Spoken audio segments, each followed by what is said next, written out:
I'm 95 years old. With that span of time, you can just imagine that I remember President Aguinaldo all the way to President Duterte. And that's my advantage over most people in this land today, because I have seen history from the time of the Americans all the way to now. History was totally distorted to favor one group. And it is unfortunately continuing. That is why exercises such as these are important. Little by little, the truth will come out. Well, I'm glad that you have asked me to join this conversation so that at least we can somehow correct the distortions of history. I am very grateful to you. And I'm willing to challenge anybody here in this country to debate with me about the events. We put this together, really, because of the mail that I have been receiving in my social media. And the millennials have a different approach, it seems, to the events of history, the history of your lifetime, for that matter. And the millennials seem to want to know what it is behind the decisions that my father and the members of his government made in the time of the Marcos administrations. And so we thought the best, most authoritative person that we could find would be you, as you were not only in the middle of the action, as it were, but you were part of the decision-making process of many of the important events that occurred. During the first 2 years, 3 years of martial law, you can open your window, leave your house, nobody will touch it. That's how peaceful the country was. So it wasn't the typical country under military rule where you had tanks in the streets and you had soldiers pulling people out of their homes. Of course, in the beginning we had curfew. Yes, we had. Yes, I remember that. We had to give grant passes.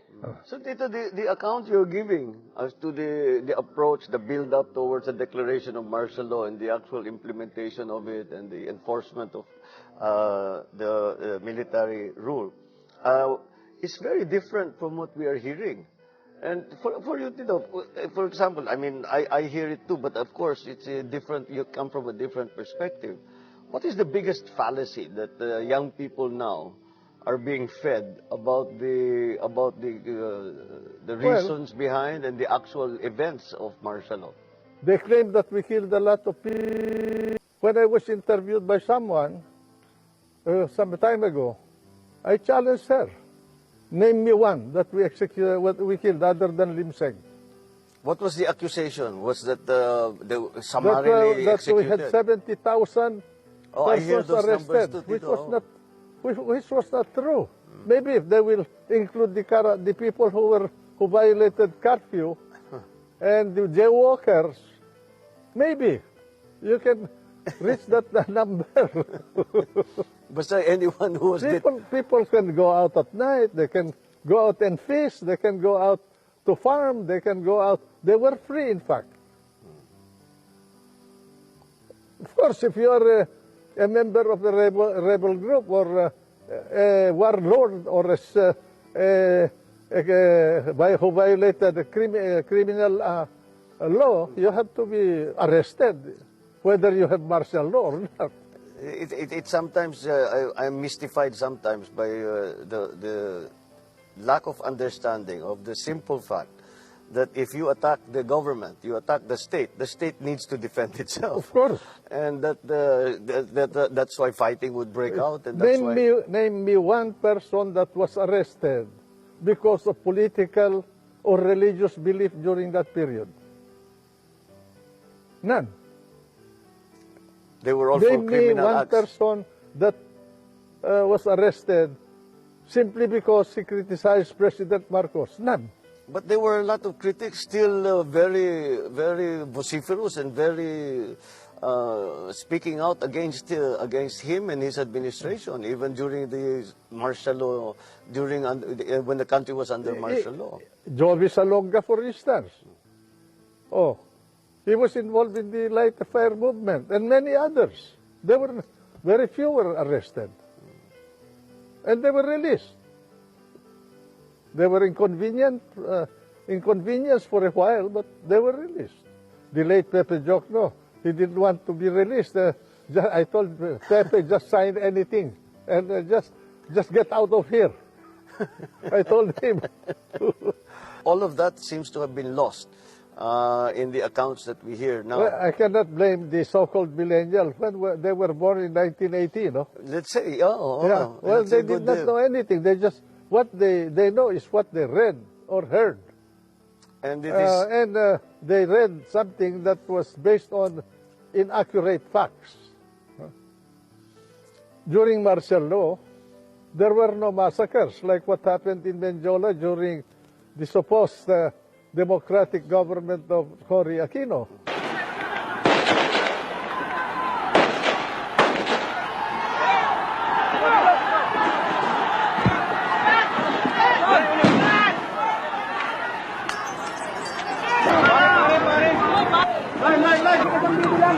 Maybe you could explain to these young people the approach that you took to governance.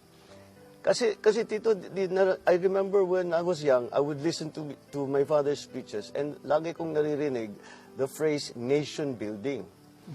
And I have not heard that phrase since 1986. And it does not seem to be the priority or the guiding principle in governance anymore.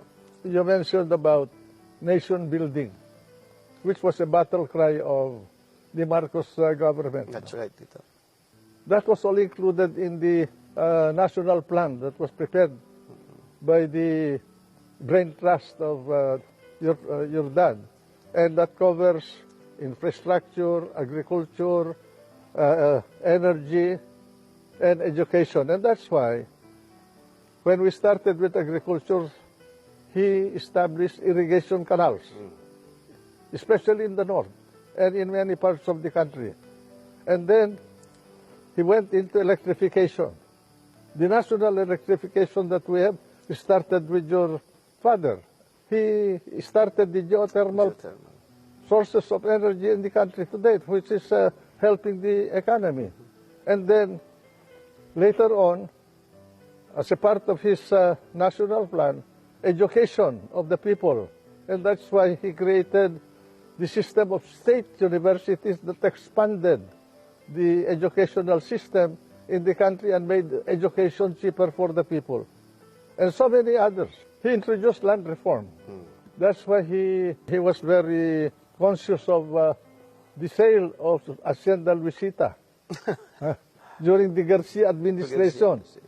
This was a part of his land reform program. Proposed the establishment of a nuclear plant, which was derailed by Cory Aquino because of their anger and revenge against the Marcos administration. Tito, you mentioned the lobbying of the big landowners, the hacienda owners, and for the exemptions from the land reform. But I think the term that around that time was we were beginning to hear my father speaking out against the group of oligarchs. Correct. That were controlling many segments of the economy. Correct. And were not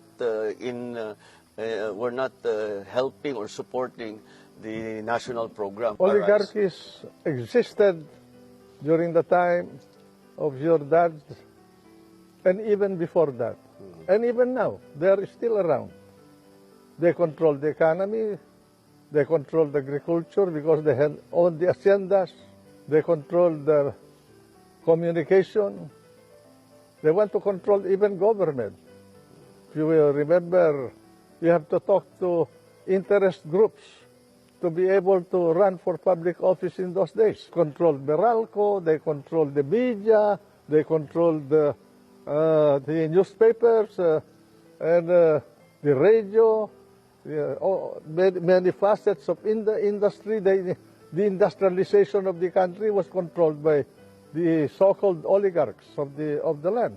So this is one of the elements that pushed the government towards the declaration of martial law in 72.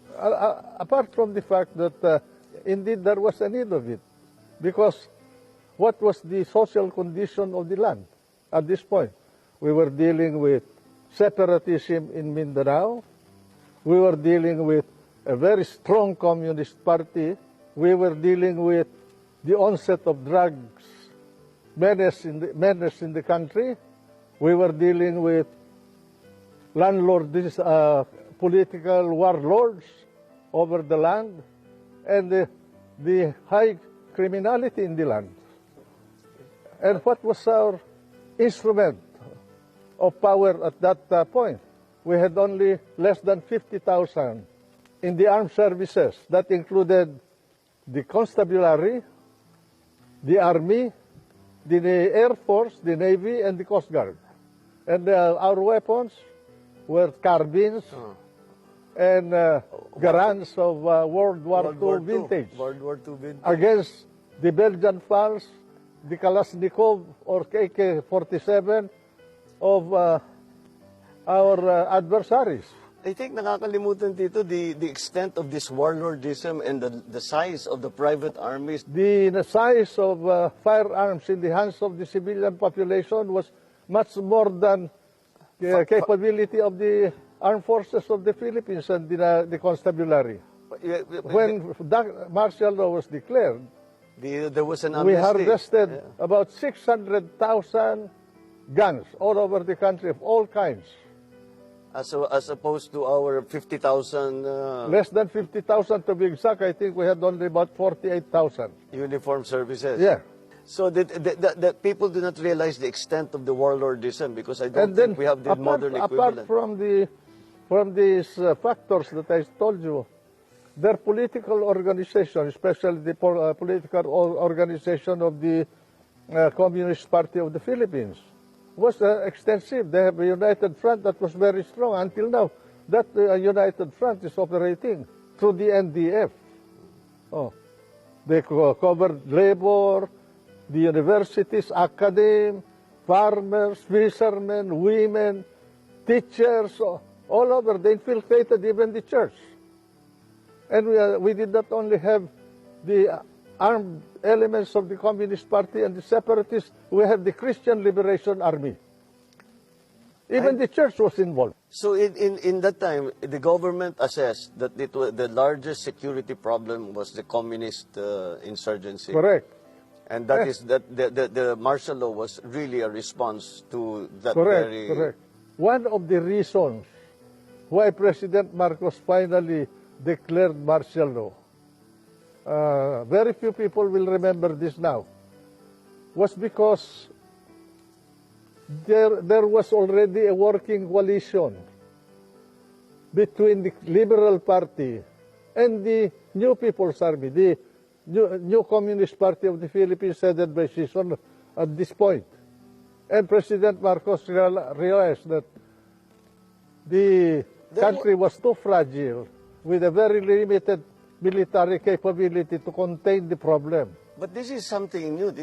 I did not know there was a formal agreement or between a political party. God. Ninoy Aquino and I met in the house of Ramon Silay in Urdaneta village. He was my neighbor. Paul Aquino is still alive. He was present in that meeting. He was the one who reported to me that he had a meeting with the leadership of the Communist Party, and they were discussing a coalition government. But this was together with the Liberal Party at the time? He was a member of the Liberal Party. But the Liberal Party hierarchy was part of this arrangement? Or? When President Marcos finally confronted them with information, they refused to talk to President Marcos. I didn't proclaim martial law alone. It is made to appear as if I just signed the decree and said, I impose martial law on each and every one of you. No. I asked the legislature to please pass a law proclaiming martial law because there was anarchy in the country. Now, let me say this. The opposition was strong. And they were members of the Security Council, and somehow they adopted a resolution which required that there be a unanimous vote for the armed forces to be able to move And therefore the armed forces was immobilized. At the same time, I asked the opposition party to come and join me in a coalition government. I offered one half of the cabinet. And of course they laughed at me and said, why should we join you? We're going to take over the government. By the time you are through with the exercise, you're dead. How was the evolution of the thinking within the administration to finally come to the decision that my father declare martial law in Because 72? it started when they invented the Jabida massacre. I say invented because until now I've not heard of anyone who complained about anybody being massacred in Corregidor. No one. The only one who was who appeared as a member of the trainees, supposedly the Muslim trainees in Corregidor, was that fellow who swam across the Corregidor to Cavite, which was the invention of Montano and Ninoy Aquino. That is, and because of that outburst, political outburst of Ninoy, we lost Sabah. And then that Jabita massacre, what they call this, injured the political stature of the Marcos regime, followed by the Plaza Miranda grenading in 1971. And because of that Plaza Miranda, I was a victim. I was a candidate afterwards for senator, and I lost because we were blamed for Plaza Miranda, although that was the handiwork of the Communist Party. The disorder that was brought about by them, by the left especially, was too much to bear by the country at that point. As the Secretary of Defense, I had to fight both the Muslims in Mindanao and the Christians. And then at the same time, there were also datos who rose against the government. The group of the MNLF were sponsored by Malaysia because of the limitations imposed by the government, the regime, or the situation, political situation in the country before martial law. The hands of the president was limited, so he finally decided, after he was re-elected, to impose martial law. He asked me to study his powers under the Commander-in-Chief provision. I was Secretary of Justice at the time. The declaration and the implementation in the very first days. I was not here. I was abroad studying. And I remember that I just got the news from a phone call. My father had mentioned it previously, and he said that things are getting pretty bad. And he had spoken about the suspension of the writ of habeas corpus. And after that, he was talking about that he had hoped not to declare martial law. But I got the news that your dad asked me to prepare this study in December of 1969 because he was anticipating that he will finally have to face the music. When we finished the studies about January of 1970, at this point the President transferred me to the Department of National Defense. And then he waited from 1970, 71. He allowed the election of 1971 to go through, where the nation was experiencing violence and disorder. Because he did not want to declare it. He was hesitating to use his Commander-in-Chief powers. Until finally, in 1972, he decided. My countrymen, as of the 21st of this month, I signed Proclamation number 1081, placing the entire Philippines under martial law.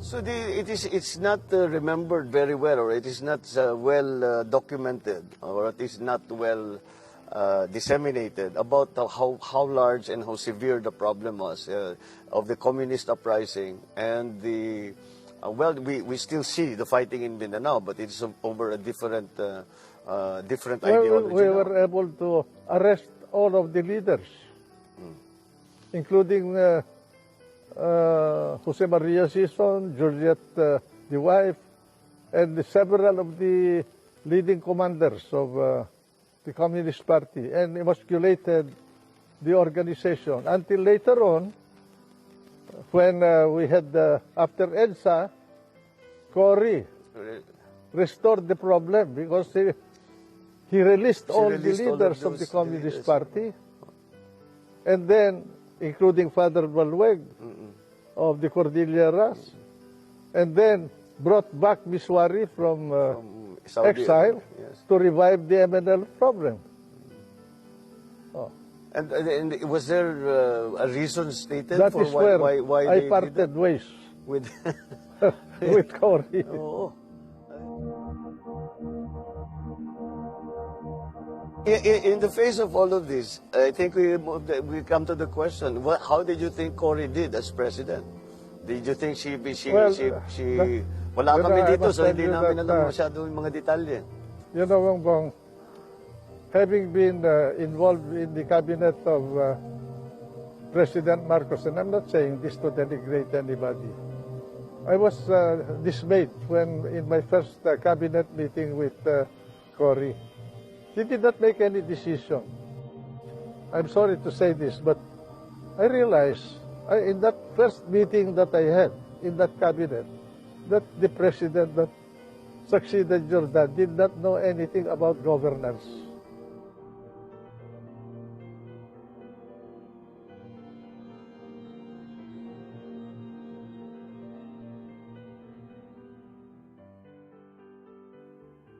You know, the people are amorphous, and they're open to propaganda.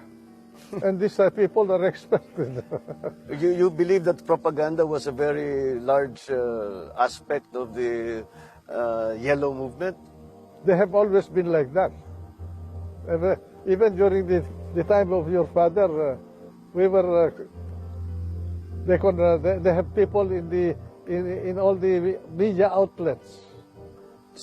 In your view, has the role of the media increased or decreased over the years? It will increase, especially with the speed of communication now. Well, we have the cell phone, the social media. You can read the news on your telephone. In your cell phone, and you can also text your opinion. They can manipulate public opinion. Even the surveys will be suspect at that point. Well, the surveys have already become a little bit are taken with a grain of salt already. Correct. So I guess that is a distinct possibility. So despite the fact that all of these things, the performances of those who ally themselves with the yellow group have been dominant, do you feel that that dominance will still for the last 30 years? Do you think that dominance will continue? I do not know whether they're dominant. But, well, not now, but they have been. You know, if they have a Smartmatic.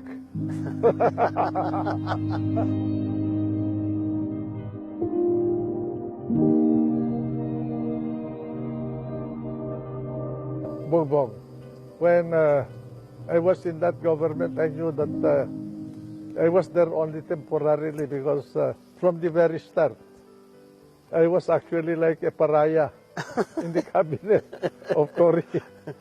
Yes, because you were considered the main implementer of martial law. And I think some of the orders that were signed by you and by then President Marcos, so kayo talaga ang sinisisi doon sa martial law. At saka, hindi lang yun eh.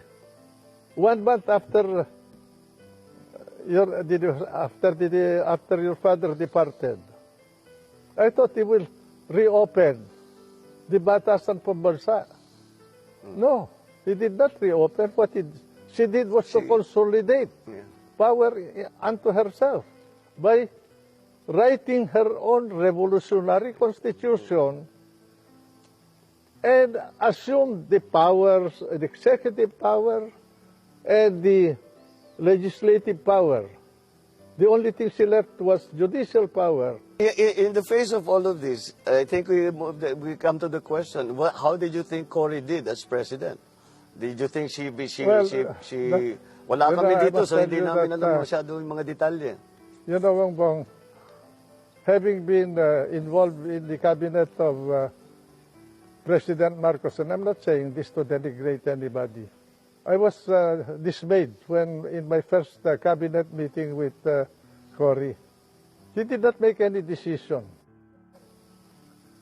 He will say, oh, Tito, Gingona, Tito, ikaw naman, magsalita. Mon, ikaw, magsalita. Oh, Doy. Ganun. Well, no decision. And I realized, finally, personally, I'm sorry to say this, but I realized, in that first meeting that I had in that cabinet, that the president that succeeded Jordan did not know anything about governance. And it showed afterwards. Well, it wasn't. He was the ones governing the country was not Cory. Other people who were around her. Oh. Well, it's not surprising because if you look at her record, she has no experience or even inclination, as far as I could tell, for government work or public service. Yeah. Well, I do not know whether it is true that she was very fond of playing mahjong, and that's why. Well, since we've come to the subject of Cory Aquino, and I guess that brings us to EDSA.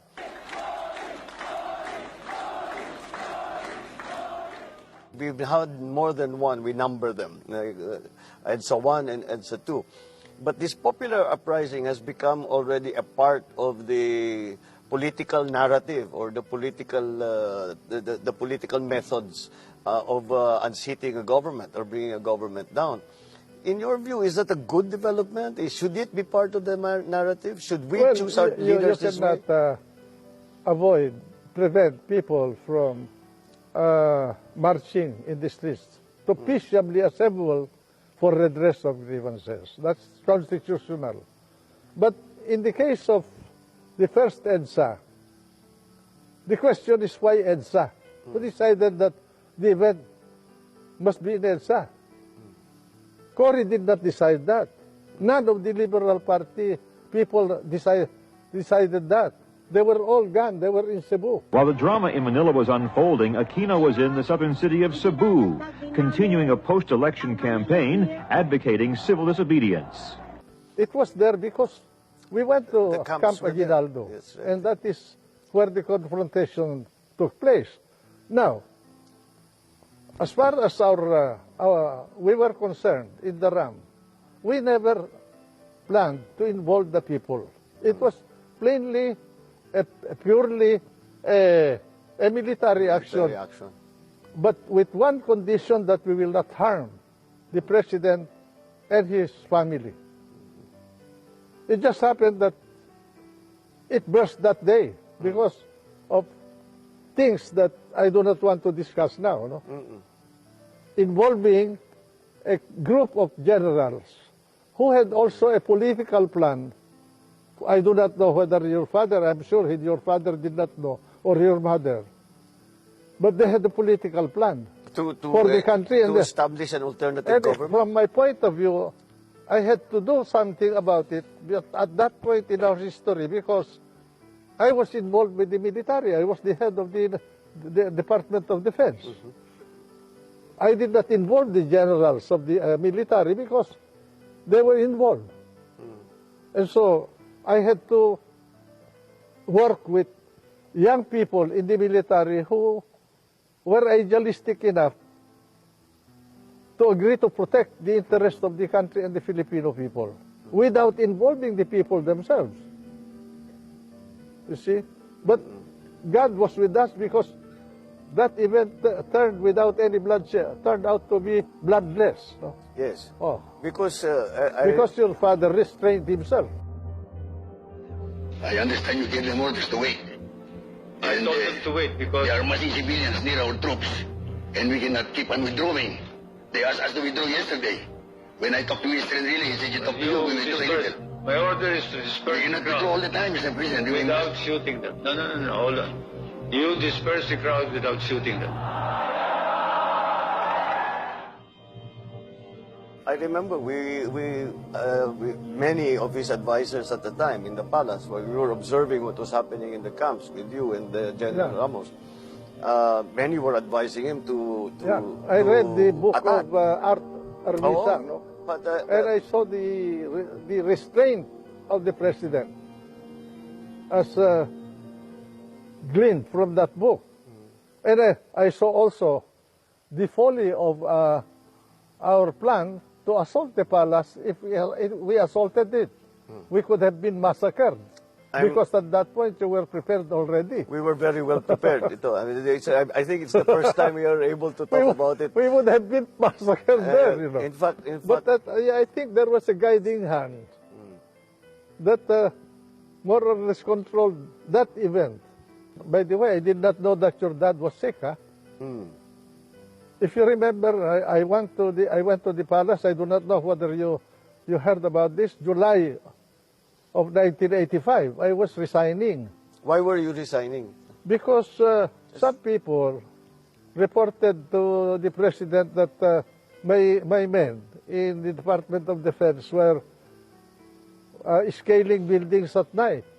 It was true that we did, but that was in connection with his instruction to me to organize an anti-terrorist group unit in the Department of Defense. So on that basis, you thought that you did not, no No, longer... they were saying that you were planning something. Although, to be truthful, at that point we were organizing because I received an information that there was a military junta and that I was supposed to be executed by that junta if something happens to your president. I did not know that the president was sick at that time. Why were you on the kill list of that junta? Why are you the declared Probably because I was a enemy? hindrance to their political objectives. So unbeknownst to many or most people, there was a plan for a military takeover already. Correct. And the junta was already organized. Yeah. Can you tell us who the members of the junta were? Well, maybe for you will be surprised. The chief of his staff, the general of the head of the Philippine Army, the head of the Philippine Air Force, the head of the Philippine Navy, the head of the Philippine Coast Guard. Those were the members of the junta. How were they going to take over the reins of power? According to the information I received, if your father died, they were not supposed to announce it at all. They will keep it away from the knowledge of the public. They will invite all the members of the cabinet in the name of your father for a cabinet meeting. And once we are in the palace, we will be quarantined. But in my case, I will have to be executed. This is something that, again, I don't think, maybe this is the first time that this information has seen the light of day. Well, so the uprising of what became EDSA was not a break with my father. It was an opposition to this junta. Correct. But it just happened that on the day we went to Aguinaldo, we were already going to be arrested by the presidential guards. Well, because of the information that you got, that the palace got. And naturally, we had no other way except to defend ourselves. I think it reached a fever pitch when you were barricading, because I remember those helicopters, those very famous photograph of the helicopters landing on the roof and unloading firearms and military equipment. And nagbarikada na sila. That was the helicopter of... ng army. No, yung mga Huey. That was the helicopter assigned to the Secretary of National Defense. MND yun. I see. Yun na nga. That was the helicopter I was using. But they came and the photographs were published of them unloading firearms, unloading military equipment, communications equipment. And the assessment in the palace at the time was that this is the beginning of a coup d'etat. But we had information beforehand that there was going to be an attack on the palace. Correct. And I received the information. But there was no plan to harm the president. That is what Greg Honasan also told me when we talked about this long after That was our common agreement. And Minister Enrile commandeering the complex housing the Ministry of Defense. Well, you know, I have been all this time since 1986. I have been wanting to ask you a question, and I have never found the opportunity to do it. And I think this is a good time. Yeah. After all that happened in EDSA, after all of this uprising, etc., nandun na kami, dinala na kami sa Guam and then eventually to Hawaii. Bakit hindi kayo ang nagpresidente? You knew the characters that were involved and you were much more qualified than any of them. Your dad was giving me the government in the morning of Tuesday, February 25. I remember, Tito, I was there when he made the phone call to you. Correct. He was asking me to ask Cory to postpone her oath-taking. But I told him I would try. You know, Bongbong, I did not intend to take over power in the first place. But while I was inside Camp Aguinaldo, Camp Crame, I was thinking about what will happen. And I said, if the military will take over, I will involve the country into a possible civil war. Because the election was just finished. There is a big block of votes that voted for Cory. There was a big block of votes that voted for your father. And I was not exposed to the electoral process at that point.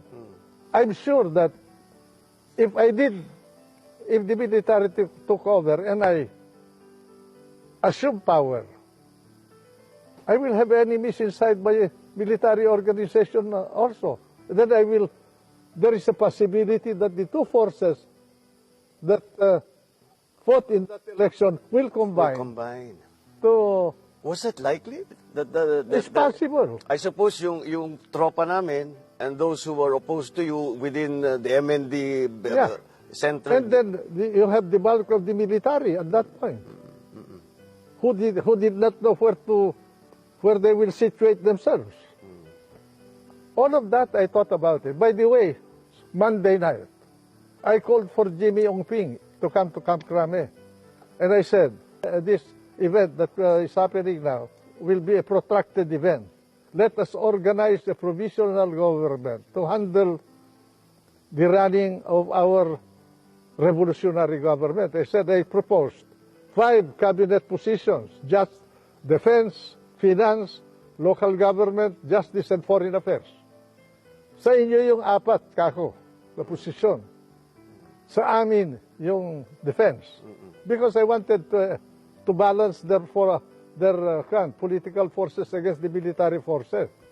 Alam mong ginawa nila that night? That is where I started to suspect them. They filled all the positions in the cabinet. They organized their own cabinet. But you had an agreement previous to that. I had an agreement with Jimmy Ongping. Ay kako, hindi po na mga totoo na tao na itong kausap. Yes, it's always been a mystery to me because you were positioned perfectly to take over the reins of power. And we were all a little surprised watching this again from far away. And we were saying, for sure, I'm sure, si Minister... I was afraid not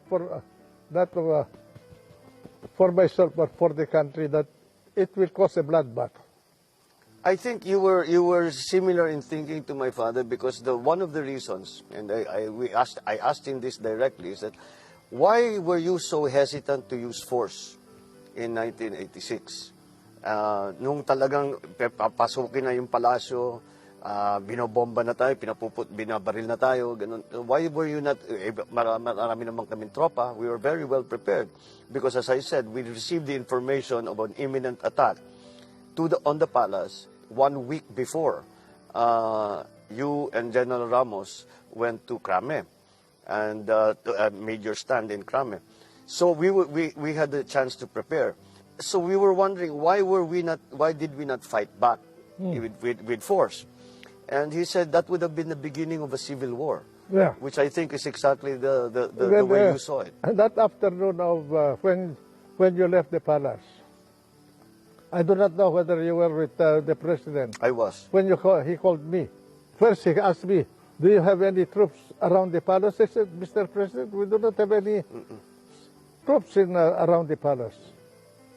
He said, "But there are people firing at us. Well, those are not our people. Can you send someone to help us to stop those firings?" And so I said, "I will send General Lee was there." Then I mentioned to him that I have just spoken to Ambassador Bosworth at the time. At the time. And then he stopped for a while. And then he said, "Can you call him back and ask him to make available to me the services of General Allen, Teddy Allen, so that we can leave Malacanang." I called up Bosworth after our conversation. I called up Bosworth, and I told him about the request of the president. After a while, Bosworth called me up, and he said, "Can you ask General Ramos to coordinate with Teddy Allen to help in the departure of the president from Malacanang?" And that's what I did. I remember very well that it was General Allen. We remember we were waiting for the American helicopters. Yeah. Because the presidential helicopters was also in Malacanang Park. Yeah. But they had already been strafed. So, may tama na, so they were, but then the proposal was that they would send helicopters from Clark. They sent 2 big helicopters from Clark. And I remember when we crossed Pasig River, the officer who met us was General Allen.